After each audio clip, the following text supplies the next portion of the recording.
Yun. Guys, labas tayo. Hindi ako makatulog eh.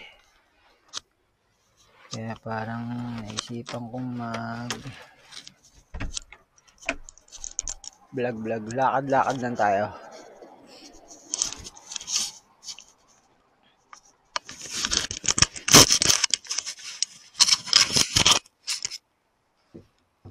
So, punta tayo dun sa may mini lake. Ano na, 4:13 rito. Palubog na yung araw. Oo, maaga lumulubog yung araw ngayon eh. Vlog lang tayo. Vlogger yarn.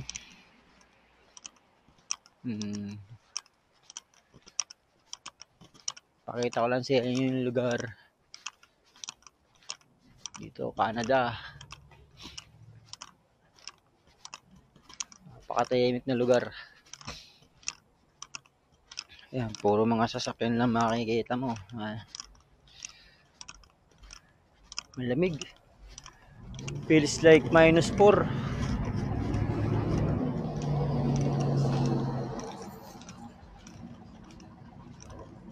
Yan yung bus na ano, Ledger. Oh, grabe. Hindi yung kalsada. Pupunta tayo dun sa may parang ano rito, yung man-made lake.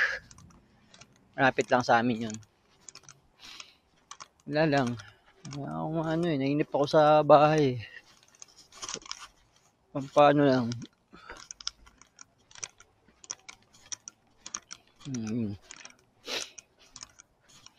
Ganda rito, no? Alam mo, ako pinapangarap ko sana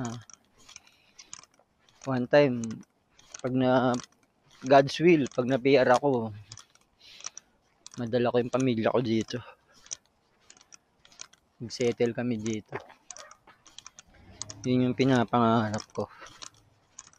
Sana matupad. Pero syempre, hindi natin Diyos na lang ang nakakaalam nun. Kung mangyayari yun. Syempre, gagalawan naman natin. Pero ngayon, sa sitwasyon namin dito, medyo mahirap.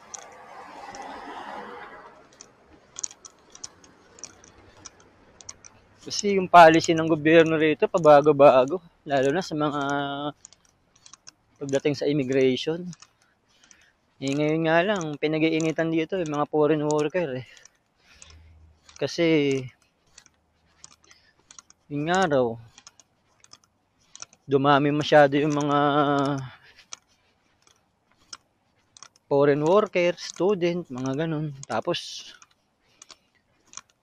yung mga yung may mga balos sa ulo. Yung pinakamaraming populasyon sa buong mundo na tao. Tayo mga yun. Yung mga lahi nun. Dumami sila, yun. Tsaka, ayun, nga yung kwento, nagkagulo-gulo na rito dahil nga, ganun. Yung iba kasi namimeke ng mga dokumento, mga ganun.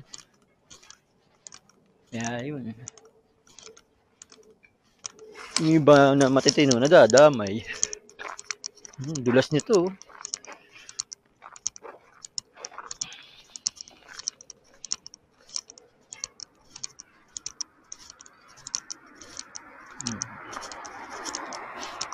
Yun, malapit na tayo ron sa sa man-made lake.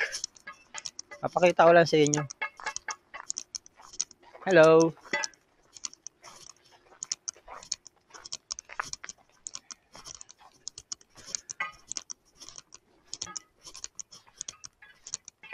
Lugas.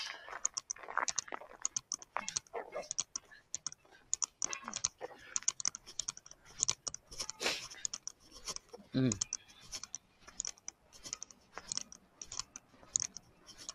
Ayun.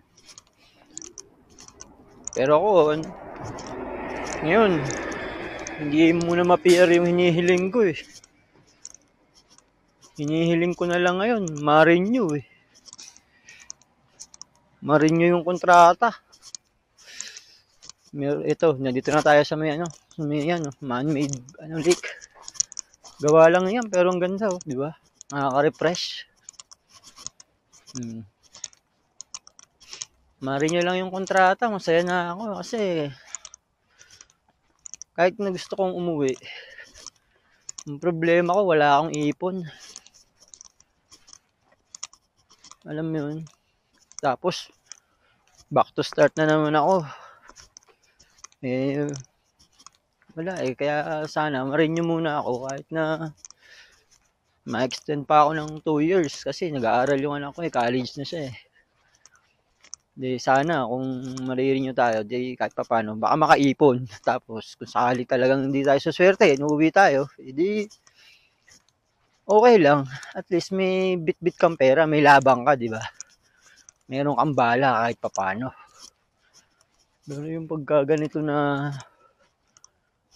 uuwi ka, matatapos na yung kontrata kasi ano na lang, meron na lang akong parang 5 buwan Pero sana ma-renew para makasurvive pa, makaipon konti. O kaya, hindi natin alam, malay mo magbago yung policy ng gobyerno. Di ba? So, ayun. Ang ganda rito, di ba? Yan, Nakaka-refresh, Gawa lang ng tao yan. Yung mga bahay rito, ang ganda, Kala mo, sa mo lang makikita? Sa mga magazine. Medyo madilim na rin, Palubog na yung araw, For pa lang, 4:30.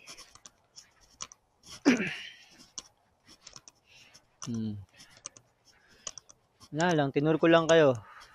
Wala akong magawa kwentuhan para may ma-upload din ako, di ba?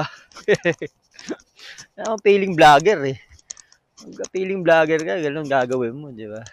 Nakailangan may content ka, may upload ka. Para mas masaya, pag napanood nyo itong video ko, subscribe na rin kayo sa YouTube channel ko, di ba? Boy Kalakal in Canada. Parang ganun yung title ko Tapos sa TikTok, mayroon din ako, Boy Kalakal. Kaya naman Boy Kalakal kasi nga, side hustle ko rito, namamasura ako.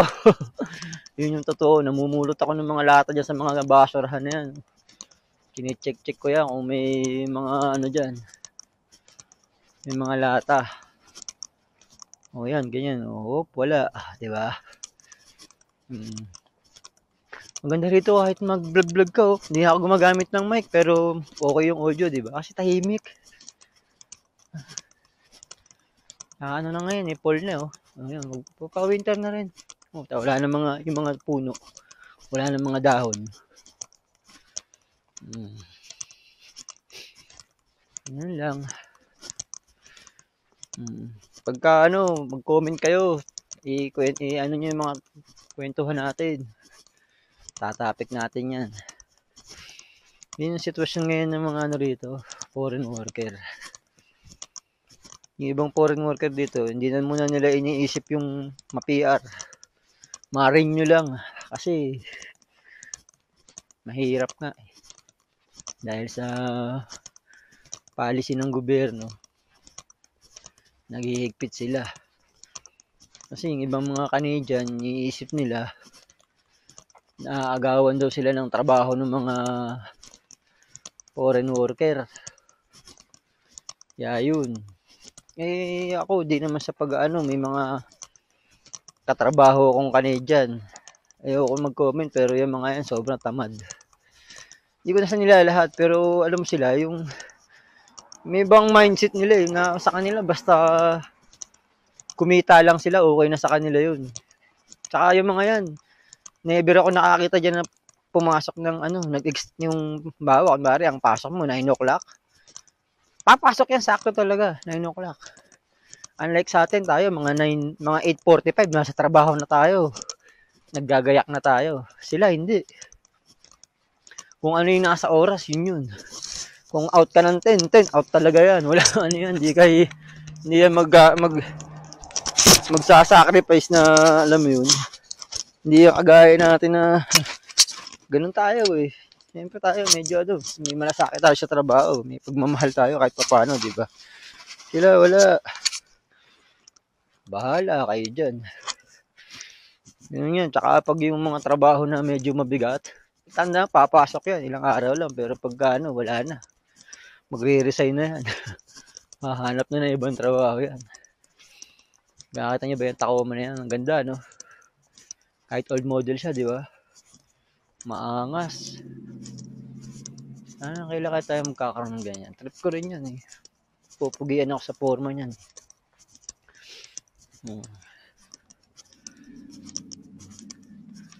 Guys, comment nyo nga kung ano yung magandang pang-edit ng video. Bago pa lang ako sa pagbablog-vlog eh. Ayan, hindi pa tayo marunong masyado eh. Mga video ko walang cut-cut eh. Raw footage talaga eh. Diretso lang eh.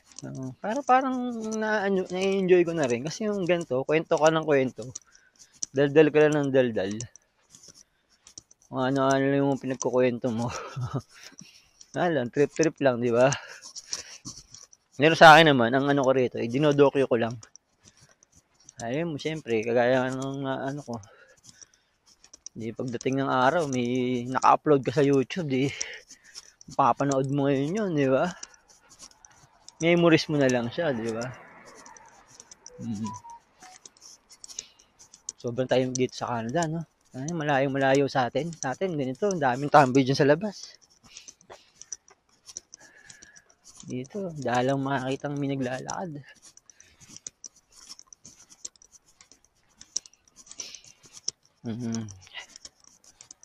Yun yung inuupahan kong bahay, townhouse. Mabait naman yung mga landlord ko, okay naman sila. Pero grabe yung upa rito sa bahay, kung isipin mo. Yun, 500 ako, $550 ang upa ko dyan. Kwarto lang. Di kagaya nung nasa barko kami. Libre lahat. Pati pagkain. Gigising ka, kakain ka na lang dito. Poproblemahin mo yung pagkain mo. Yun yung kaibahan ng land base sa sea base. Nga lang, sa sea base, parang robot din dun. Talagang yun lang yung gagalaw mo ng 9 na buwan, 8 buwan, ganun. Dun ka lang. Makakalabas ka pero panandalian lang. Tsaka wala kang day off. Yun ang kaibahan. Dito, ang mandatory dito, 5 days a week lang. So, yung 2 araw mo sa isang linggo, day off mo yun. Kung kasama mo yung pamilya mo, mas masaya. Dahil, di ba, may time pa sa family mo. Pero kung masipag ka, di pasukan mo rin yung huwag ka na mag-day off. Part-time mo pa. Ganun lang yun eh. Kung talagang alipin ka ng dolyar eh.